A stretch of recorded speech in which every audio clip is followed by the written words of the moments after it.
ಈ ಒಂದು ಉಪಚುನಾವಣೆ ನಿಖಿಲ್ ಕುಮಾರಸ್ವಾಮಿಯ ಉಪಚುನಾವಣೆ ಆಗಿರಲಿಲ್ಲ. ಇದು ಎರಡು ಪಕ್ಷದ ಕಾರ್ಯಕರ್ತಗಳ ಚುನಾವಣೆ ಆಗಿತ್ತು. ನಾನು ರಾಷ್ಟ್ರ ಮಟ್ಟದಿಂದ ಹೇಳಬೇಕು ಅಂತಕ್ಕಂಥದ್ದಾದ್ರೆ, ಮೊನ್ನೆ ದಿನ ಭಾರತೀಯ ಜನತಾ ಪಾರ್ಟಿಯ ರಾಷ್ಟ್ರೀಯ ಅಧ್ಯಕ್ಷರಾಗಿರ್ತಕ್ಕಂಥ ಸನ್ಮಾನ್ಯ ನಡ್ಡಾಜಿಯವರು 1 ನಿಮಿಷಗಳ ಕಾಲ NDA ಅಭ್ಯರ್ಥಿಯಾಗಿರ್ತಕ್ಕಂಥ ನನ್ನ ಪರವಾಗಿ ಬಹಳ ಸ್ಪಷ್ಟವಾದಂತ ಒಂದು ಸಂದೇಶವನ್ನ ಕೊಟ್ಟರು. ಒಬ್ಬ ಯುವಕನ ಪರವಾಗಿ ನಡ್ಡಾಜಿಯವರು ಮಾತನಾಡಿರ್ತಕ್ಕಂಥ ಕೆಲವೊಂದಷ್ಟು ಮಾತುಗಳು ಜೊತೆಯಲ್ಲಿ ಭಾರತೀಯ ಜನತಾ ಪಾರ್ಟಿ ಮತ್ತೆ ಜನತಾದಳ ಪಕ್ಷದ ಕಾರ್ಯಕರ್ತರಿಗೂ ಕೂಡ ಅಭಿನಂದನೆಯನ್ನು ಸಲ್ಲಿಸ್ತೇನೆ. ಜೊತೆಯಲ್ಲಿ ಬಿಜೆಪಿಯ ಪ್ರತಿಯೊಬ್ಬ ಕಾರ್ಯಕರ್ತರಿಗೂ ಕೂಡ ನಾನು ಸಂದೇಶವನ್ನ ಕೊಟ್ಟಿದ್ದೇನೆ. ಸ್ಪಷ್ಟವಾಗಿ ಈ ಒಂದು ಚುನಾವಣೆ ನಾವು ಪ್ರತಿಷ್ಠೆಯಾಗಿ ತಗೊಳ್ಬೇಕಾಗ್ತದೆ. ನಾವು ಒಗ್ಗಟ್ಟಾಗಿ ಚುನಾವಣೆ ಮಾಡ್ತಕ್ಕಂಥದಕ್ಕೆ ಮತ್ತೊಮ್ಮೆ ನಾನು ಮಾತನ್ನ ತಿಳಿಸ್ಲಿಕ್ಕೆ ಬಯಸ್ತೇನೆ ಅಂತಕ್ಕಂಥದ್ದನ್ನ ನಡ್ಡಾಜಿ ಅವರು ಬಹಳ ಸ್ಪಷ್ಟವಾಗಿ 1 ನಿಮಿಷದ ಒಂದು ವಿಡಿಯೋ ಮೂಲಕ ಒಂದು ಸಂದೇಶವನ್ನು ಸಾರಿದ್ರು. ತಾವೆಲ್ಲ ನೋಡಿರ್ಬೋದು, ಕಳೆದ 18 ದಿನದಿಂದ ಈ ಒಂದು ಉಪಚುನಾವಣೆಗೆ ಅಭ್ಯರ್ಥಿ ಯಾರಾಗಬೇಕು, ಯಾರು ಇಡೀ ರಾಜ್ಯ ಸರ್ಕಾರವನ್ನ ಎದುರಿಸ್ತಕ್ಕಂಥ ಸಾಮರ್ಥ್ಯವನ್ನ ಹೊಂದಿದ್ದಾರೆ ಅಂತಕ್ಕಂಥ ಒಂದು ಪ್ರಶ್ನೆ ಉದ್ಭವವಾದಾಗ ರೈತ ನಾಯಕರು, ಮಾಜಿ ಮುಖ್ಯಮಂತ್ರಿಗಳು, ನಮ್ಮೆಲ್ಲರ ಮಾರ್ಗದರ್ಶಕರು ಸನ್ಮಾನ್ಯ BS ಯಡಿಯೂರಪ್ಪ ಸಾಹೇಬರು ಅವರ ನಿವಾಸಕ್ಕೆ ಕರೆದು ವಿರೋಧ ಪಕ್ಷದ ನಾಯಕರಾಗಿರ್ತಕ್ಕಂಥ ಅಶೋಕಣ್ಣ ಅವರು, ಮತ್ತೊಬ್ರು ಮಾಜಿ ಉಪಮುಖ್ಯಮಂತ್ರಿಗಳಾಗಿರ್ತಕ್ಕಂಥ ಡಾಕ್ಟರ್ ಅಶ್ವಥ್ ನಾರಾಯಣ್ ಸಾಹೇಬರು, ಕೇಂದ್ರದ ಸಚಿವರಾಗಿರ್ತಕ್ಕಂಥ ಸನ್ಮಾನ್ಯ ಪ್ರಹ್ಲಾದ್ ಜೋಶಿಜಿಯವರು,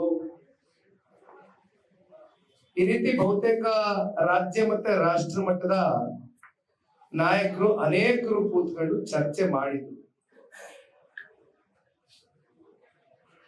ಇಡೀ ರಾಜ್ಯ ಸರ್ಕಾರ, ಮುಖ್ಯಮಂತ್ರಿಗಳು, ಉಪಮುಖ್ಯಮಂತ್ರಿಗಳು ಜೊತೆಯಲ್ಲಿ ಸಚಿವ ಸಂಪುಟದ ಹಾದಿಯಾಗಿ ಈ ಒಂದು ಉಪಚುನಾವಣೆಯನ್ನ ಬಹಳ ಗಂಭೀರವಾಗಿ ಪರಿಗಣನೆಗೆ ತಗೊಂಡು ಒಟ್ಟಾರೆಯಾಗಿ NDA ಅಭ್ಯರ್ಥಿಯ ವಿರುದ್ಧವಾಗಿ ಎಲ್ಲಾ ರೀತಿ ತಂತ್ರಗಳು, ಪ್ರತಿತಂತ್ರಗಳು, ಕುತಂತ್ರಗಳು ಎಲ್ಲವೂ ಕೂಡ ಸಿದ್ಧಪಡಿಸಿ ಯುದ್ಧದಲ್ಲಿ